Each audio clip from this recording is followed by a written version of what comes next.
Olá, ouvintes, sejam bem-vindos a mais um episódio do podcast Pode Isso. Hoje o tema é tecnologia no cotidiano. Nós teremos o convidado Pacelli e os nossos apresentadores Raika e André, que irão fazer perguntas para ele. Oi, gente, tudo bem? Eu sou a Raika. Hoje a gente vai falar um pouco com vocês sobre a tecnologia no cotidiano, né? Que tá no nosso cotidiano mesmo, tipo nos estudos, no trabalho, tá tudo ligado. Oi, pessoal, eu sou o André. E eu concordo, Raika. A gente tem bastante coisa para conversar sobre a tecnologia, principalmente relacionada aí ao trabalho, profissionalmente e tanto socialmente, né? Que ela está em muitas coisas do nosso dia a dia. E agora o nosso convidado especial, Pacelli, que veio falar um pouco pra gente sobre o assunto. Olá, meninos. Tudo bem? Para começar, vamos falar de impactos mais visíveis, que é o comportamento. Pacelli, você acha que a tecnologia trouxe mais benefícios ou problemas cotidianos das pessoas? Por exemplo, nas relações pessoais, na forma como a gente se comunica hoje? Ela trouxe benefícios e trouxe malefícios também. A gente hoje se comunica muito mais do que antes. Existem alguns estudos que mostram que os nossos avós, os meus, né, os seus não, mas os meus avós, todo o conhecimento da vida dele estaria escrito em um jornal de domingo, enquanto que o nosso é muito maior que isso, porque a gente é bombardeado toda hora com muito mais informação. Então a gente tem que saber o que a gente vai filtrar, pegar e deixar para trás também, porque se a gente não consegue pegar toda essa informação. A gente sempre tem que estar focando naquilo que a gente está aprendendo no dia a dia para estar aumentando essa informação. Então, desse ponto, foi muito bom. A gente tem muito mais informação. A gente consegue estudar muito mais fácil. Antes, por exemplo, para a gente estudar sobre uma matéria, a gente tinha que ir numa biblioteca, pegar livros, pegar enciclopédias. Hoje está muito mais fácil. Hoje a gente pode pesquisar ali e a gente já tem conteúdo de várias pessoas para a gente pegar essa informação. O ponto negativo é que no meio dessas informações vem muita coisa que às vezes não é verídica, então a gente tem que filtrar, cabe a nós filtrar o que é realmente uma informação correta e o que não é. Realmente, muito interessante o que você falou. Eu achei legal que, como você disse, antigamente era mais com livros, esse trem, era bem mais difícil o acesso a informações. E hoje em dia é muito mais fácil, né? Tipo, é só você pesquisar e já tá lá. Tipo, aparece na tela tudo que você precisa saber e até mais coisas. Então, é bem mais fácil, porém tem problema que, tipo assim, a gente pode se distrair muito fácil também, já que com muitas informações, a gente acaba que se perde. Eu achei isso muito interessante. E uma coisa que eu queria te perguntar agora é que você acha que isso é uma consequência direta da forma como usamos as redes? A gente coloca muitas informações, muitas coisas aleatórias e às vezes na hora de estudar, de focar no assunto, a gente vê muitas coisas, muitas imagens, muitos vídeos que não tem muito a ver naquilo que a gente precisa. Isso acaba tirando foco. Antes a gente não tinha isso. Antes o que tirava o foco era uma música, às vezes uma programação de televisão. Hoje não, hoje está muito curto os vídeos, hoje essa informação está muito mais presente. Então é muito fácil de você perder o foco ali dos estudos. Excelente ponto. Agora vamos falar um pouco do espaço em que a tecnologia mudou tudo no ambiente de trabalho. Pois é, hoje a gente tem muito mais automação no trabalho, também por causa da inteligência artificial. E na sua visão, quais foram os principais impactos da tecnologia nas profissões e na rotina de trabalho? Cada vez que surge uma tecnologia nova, a gente perde-se muitas vagas de emprego, né? Perde-se muitos empregos tradicionais, mas cria-se outros. Na minha adolescência, a gente via vídeos numa locadora, a gente ia e escolhia num catálogo. Hoje a gente não acha isso mais, hoje o streaming tomou conta, né? Hoje a gente tem muita facilidade para isso. Então esses empregos antigos acabaram. Para a parte de programação, aumentou o número de empregos, porque essas plataformas precisam de programadores. Então, o que aconteceu com aquela mão de obra que estava ali? Ela não tinha tanto estudo, tanta qualificação, e alguns que estudaram, que se qualificaram, acabaram ocupando esse espaço diferente. Mas vão surgindo novas oportunidades. Por exemplo, na indústria. Hoje a gente tem um robô colaborativo, vocês já viram um em menor escala aqui, depois vocês podem até colocar a imagem dele. Ele acessa locais que é perigoso para o ser humano. Às vezes um local que pode prensar uma mão, que às vezes tem um calor excessivo, e ele faz tarefas repetitivas. Então ele sempre vai estar colocando aquele objeto naquele local. Então, consequentemente, ele tirou o emprego de muita gente que trabalhava nessa função. Só que ele exige programação. Ele exige que tenha um programador e ele exige que também tenha algumas pessoas ali para estar verificando o erro, porque nem sempre ele vai naquele local certo. Então, quando ele não chega ali, alguém tem que dar um comando para ele parar. Então, sempre vai ter que existir uma pessoa por trás ali. Sim. Agora, saindo um pouco do mundo profissional, vamos para o cotidiano. Uma pergunta: qual tecnologia mais transformou a sua rotina nos últimos anos? A tecnologia que mais transformou foi a tecnologia mobile. Quando eu comecei minha carreira no sistema FIENG, quando eu comecei a minha carreira de informática, a gente não tinha tanto aparelho que usava de internet, aparelho móvel. A internet estava mais baseada no computador físico, com um cabo. Às vezes ele precisava de uma impressora, a impressora estava ligada ali. Se ele tivesse em outro ambiente, mesmo que ele tivesse um notebook, que na época ainda tinha, se ele não tivesse ligado com um cabo naquela rede, ele não conseguia imprimir. Não existia tantos equipamentos assim. E em 2019, mais ou menos, a gente teve um boom dessa tecnologia que mudou toda a percepção nossa e toda a forma com que a gente trabalha. Então a gente passou a usar mais dispositivos Wi-Fi e menos o cabo, cada vez menos o cabo. Então hoje eu tenho pessoas que às vezes em casa ele está com um notebook ou com um tablet e que de repente ele pode mandar imprimir num escritório ou então numa localidade totalmente diferente. Ele está numa cidade e imprime uma coisa em outra e às vezes hoje nem imprime, né? Hoje a gente não usa tanto a impressão quanto antes. A gente usa mais ler num dispositivo móvel e o que é melhor também para o ponto de vista da natureza, né? Do ponto de vista ecológico. Então isso mudou muito.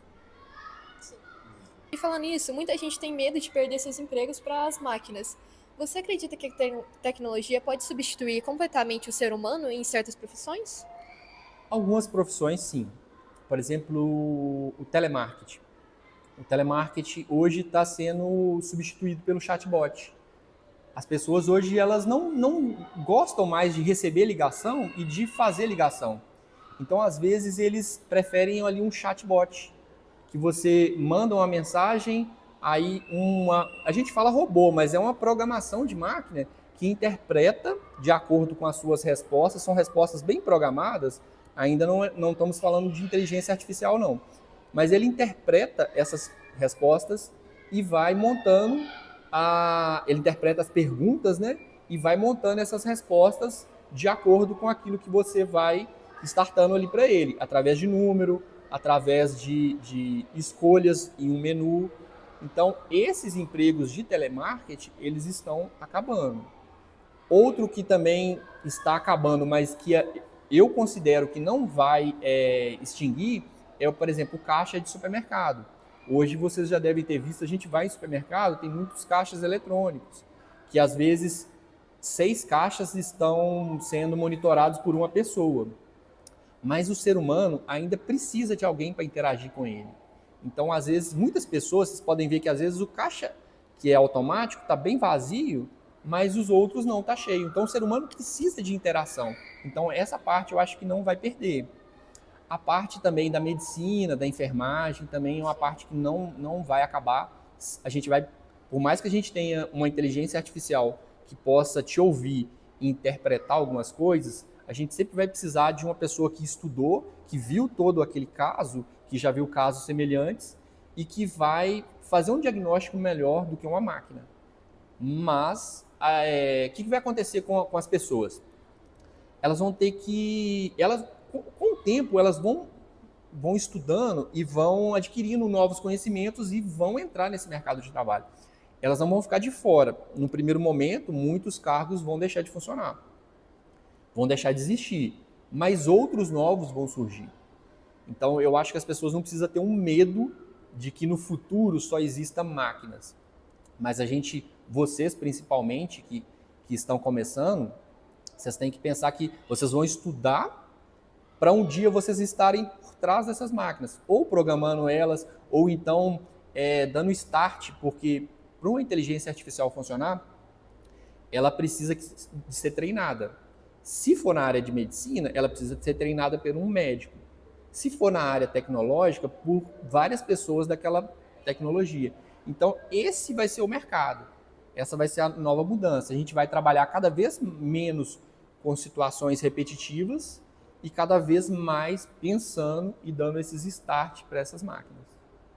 Falando nisso, você acha que a tecnologia também afeta a nossa saúde mental? Muitos estudos falam que as notificações podem gerar ansiedade. Eu acho que a gente tem muitas redes sociais. Eu acho que por exemplo, eu excluo algumas redes sociais para evitar essa ansiedade. E elejo outras redes que eu julgo de mais relevância para o meu dia a dia.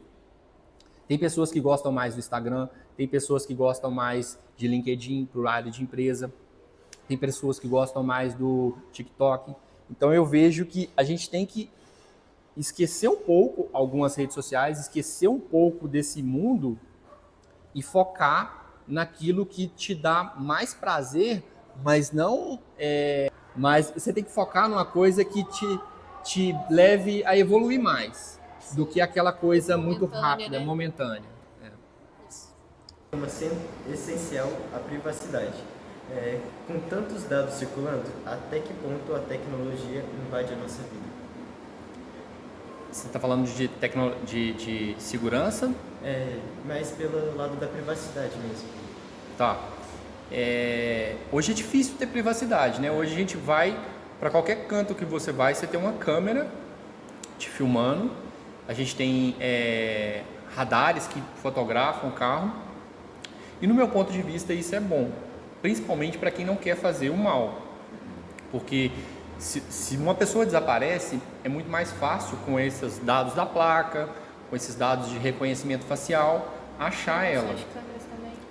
Para o lado do criminoso isso é ruim, mas é bom saber, quando a gente está falando não de um governo, mas quando a gente está falando de um ambiente fechado, para onde esses dados estão indo, o que eles estão fazendo com essa imagem, porque essas imagens elas não podem ser publicadas na internet. Você não pode pegar uma imagem de uma instituição, seja de uma escola, seja de uma loja, e pegar a imagem desses clientes ou dessas pessoas e colocar na internet sem o consentimento delas. Então, esse é o ponto legal. Mas, do meu ponto de vista, é muito bom que a gente tenha todo esse monitoramento para estar fechando a porta para quem tem más intenções, quem tem intenção de fazer alguma coisa de errado. Hoje eles estão muito mais vigiados. Hoje, por exemplo, é muito mais fácil para a polícia achar um criminoso do que antes. Porque às vezes ele comete um crime e ele utiliza um carro, então ela consegue em vários pontos fechar para onde que ele foi, aonde que ele entrou. De repente ela chega em uma residência e solicita essas imagens, então fica mais fácil solucionar um crime com essas imagens todas. Verdade. Você acredita que estamos realmente seguros no ambiente digital? No ambiente digital a gente tem duas seguranças muito importantes. Primeira, dos seus dados, e segundo, da sua vida. A gente sabe que a violência, ela às vezes parte para o mundo virtual, fica só no mundo virtual, mas muitas vezes ela sai do mundo virtual.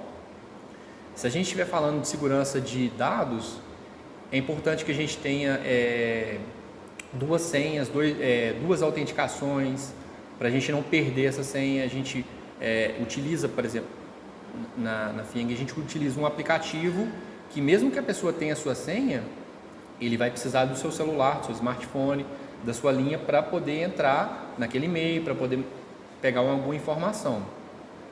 E do Google também, que a grande maioria usa, a gente também tem essa autenticação em 2 fatores. Então, criar esse método é muito importante até para recuperar uma conta que às vezes algum criminoso pega. E também desconfiar de tudo. Tem uma promoção muito barata. A gente está chegando perto da Black Friday, né? Desconfie das promoções. Desconfie daquelas lojas que surgiram do nada. Então, assim, pesquise antes se uma coisa é muito barata, se é uma promoção, se é uma coisa imperdível. Pesquise um pouco na internet. Normalmente, quando é algum golpe, alguém já caiu, alguém já colocou lá essa parte. E quanto à segurança nossa real, né, não virtual, é muito importante que você não poste dados seus, por exemplo, eu tirei uma foto na frente da minha casa, então as pessoas sabem que você mora ali. Para o criminoso vai facilitar. Eu vou para a escola nesse horário e volto nesse horário. Eu posto lá que todo dia eu vou de ônibus ou eu vou a pé naquele caminho.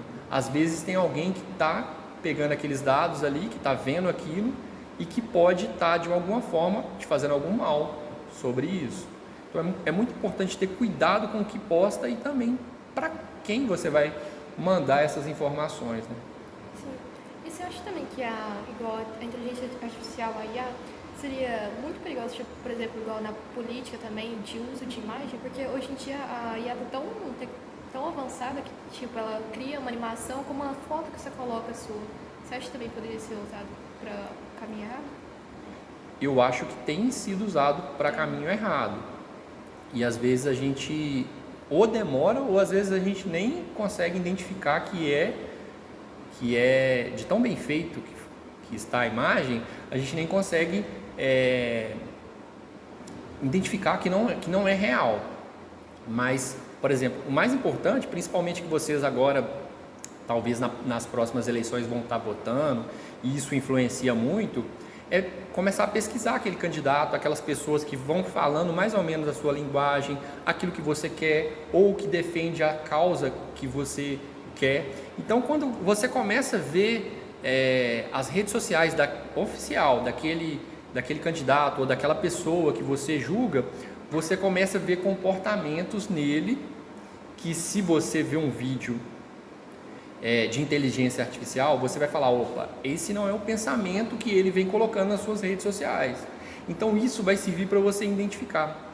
Então duvide de tudo aquilo que você vê, tudo aquilo que te fala, tudo aquilo que te mande, mas não duvide de uma forma assim pejorativa. Pesquisa. Será que é verdade mesmo que ele está falando? Será que isso procede? E muitas vezes, às vezes o vídeo é real, às vezes é a pessoa, mas às vezes ele postou e ele não checou aquela informação. Então, às vezes, ele mesmo foi influenciado por outra notícia e postou uma coisa, mas ele não checou. Então, deixa eu ver se aquela notícia que ele está dando é real mesmo. Deixa eu ver se aquilo faz sentido. Se não fazer sentido nenhum, provavelmente foi uma IA que fez aquilo, ou então foi uma campanha, né? Campanha para poder manipular uma certa informação ali.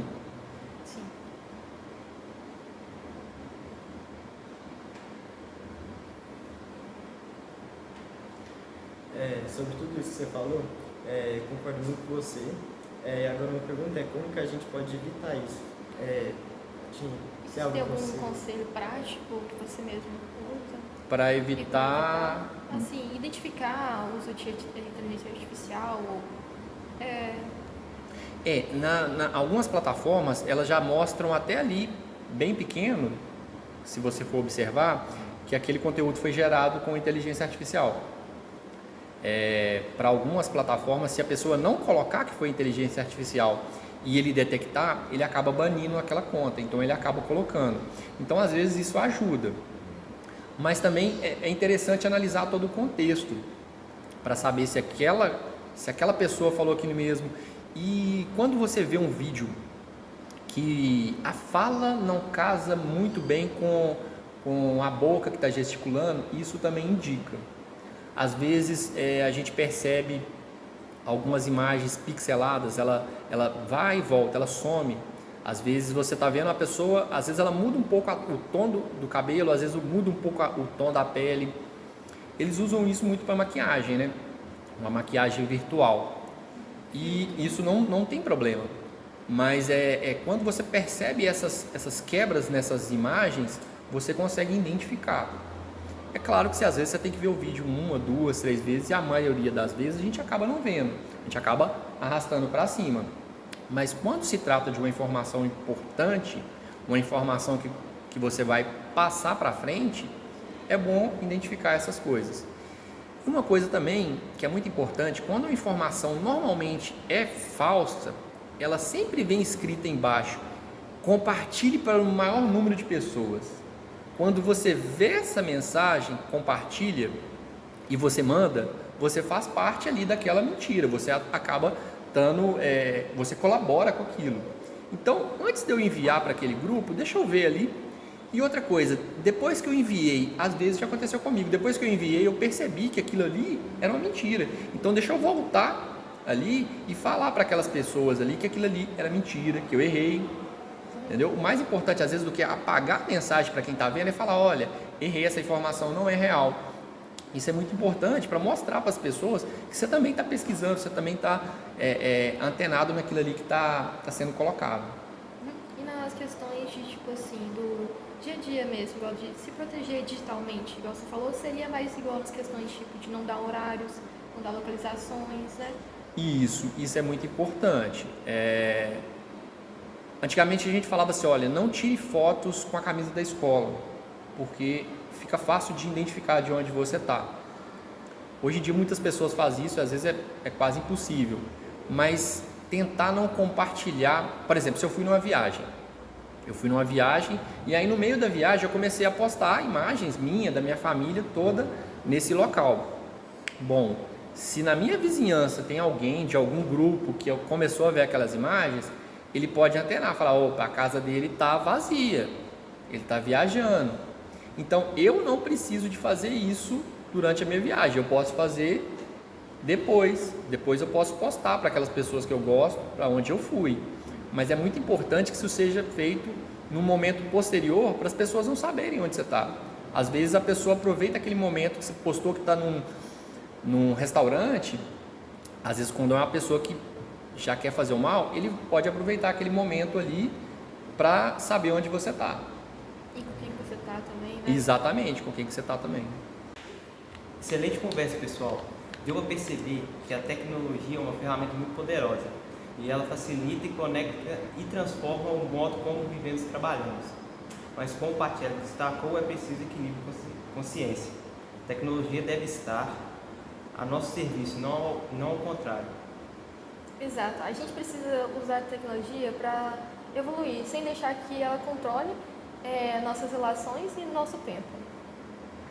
E também vale a pena lembrar que o fator humano ainda é o mais importante. Criatividade, emoção e empatia continuam insubstituíveis. Perfeito, André. Então é isso, pessoal. Eu sou o Issan e esse foi mais um episódio do Pode Isso.